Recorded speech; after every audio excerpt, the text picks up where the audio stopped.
Okay, welcome back. To the last part of this topic.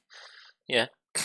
So far we have already talked about the element of chance, and for the previous videos, we have also looked at the element of strategy. Yeah? If you have not um, watched the two previous videos, then I highly encourage you to watch them first. Yeah, the element of chance and the element of strategy. Yeah, I will put the link on the description below. Yeah, after that, please continue with the last topic for today. Yeah, we will take a look at how to balance the chance element and the strategy.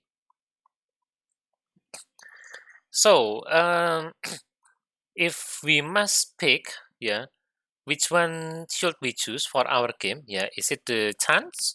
Is it the strategy or both?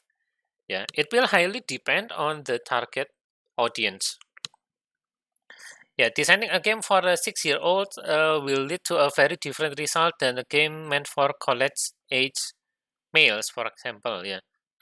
um, we So different players have a different level of tolerance for chance and skill. Yeah, usually we as adults will have less tolerance for chance. Yeah, in the meantime, uh, children usually love to play game with purely chance. Yeah, so what might be a blast for a young girl quickly becomes boring for an adult as parents that have played any number of children's game can attest. Yeah, so yeah, if you have already played so many children games, yeah, maybe in your past as children you enjoyed the game. Yeah, snake and ladders, maybe anyone have played snake and ladders? Yeah, maybe in your childhood you enjoyed playing snakes and ladders so much, but if I ask you to play it now, yeah, maybe, oh no, I don't want to play it, yeah, because it highly depends on the roll of the dice, and I am not very lucky with rolling any dice. Yeah, so you may uh, refuse to play purely chance or purely luck games. Yeah, so it is highly depending on the target audience. Yeah, you can take a look at some resources. Yeah, about the target audience. Yeah, for children game, usually they only play for fun. Yeah, so if you design games for children, yeah, use more elements of chance and incorporate less decision skill. Yeah, children usually they can't think very complex. Yeah, so please don't create too many elements of decision making.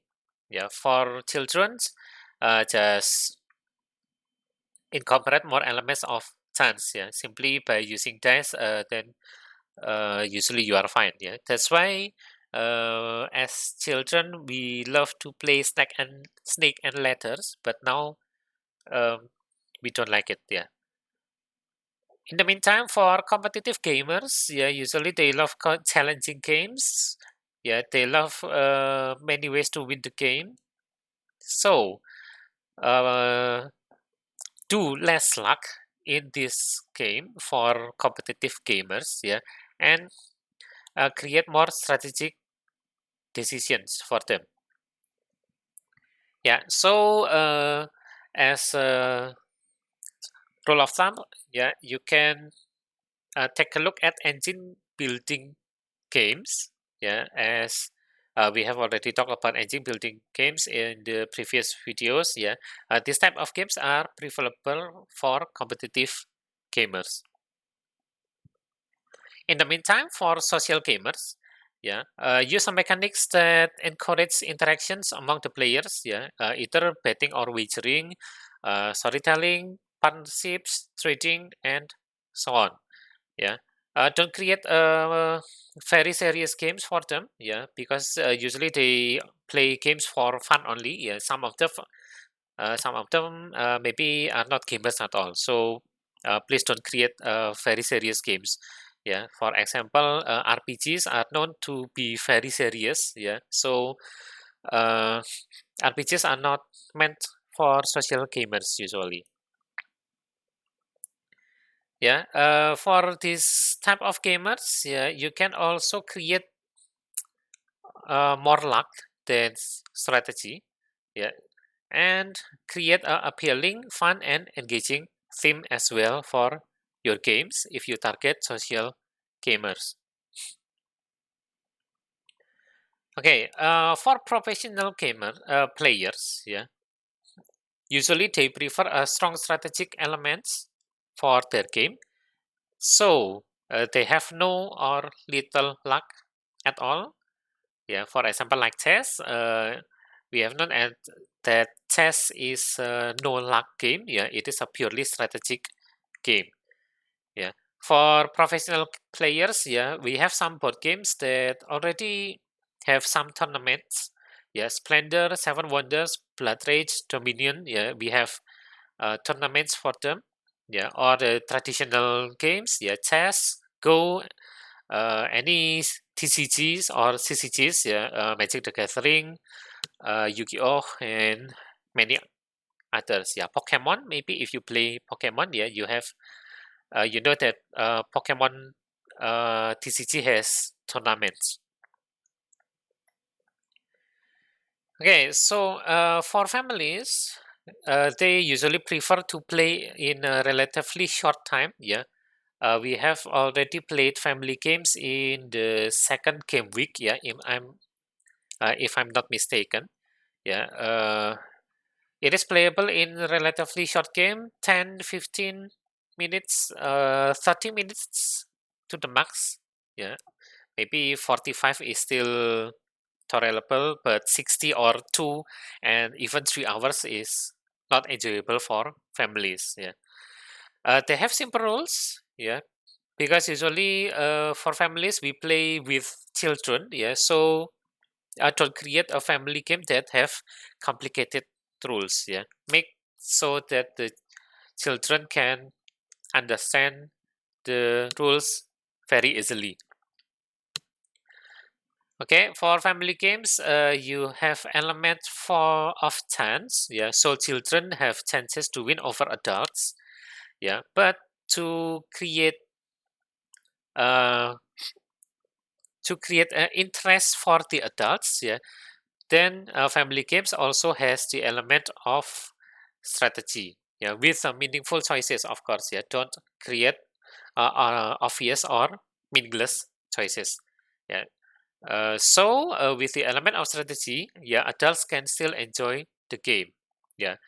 So here in the family games, usually children can still win over adults. Yeah, because we have element of chance here. Yeah, chance does not care of your age.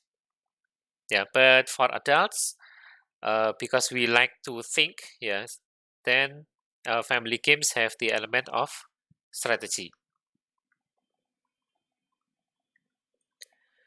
Okay, so I think that's all for this course. Yeah, we have talked a lot for this topic. Yeah, we have talked about the element of chance. Yeah, games with pure chance. What to incorporate in the game. Yeah, where is best avoided. Yeah, and then the second one we have talked about the strategy. Yeah, the element of strategy. Yeah, some games have no element of luck at all. Yeah, they are purely strategic, like chess. Yeah, but then how to actually create interesting strategy game? There is still have some surprises for us players when we play the game over and over again. Yeah, and lastly, we have already talked about how to balance chance and strategy. Yeah, it is highly depend on who will play our game. Yeah, I hope you enjoy this course for today. Yeah, for references, you can take a look at these websites and books. Yeah, if you have any questions, then please don't hesitate. You can write down your comments on the comment section below. You can also talk with me and Miss Remy as well on the Google Hangouts, yeah, group chat. I have provided the group chat over there, and then yeah, I'll see you next time on the next topic for the workshop of game development class. Yeah, for now, see you and thank you for watching.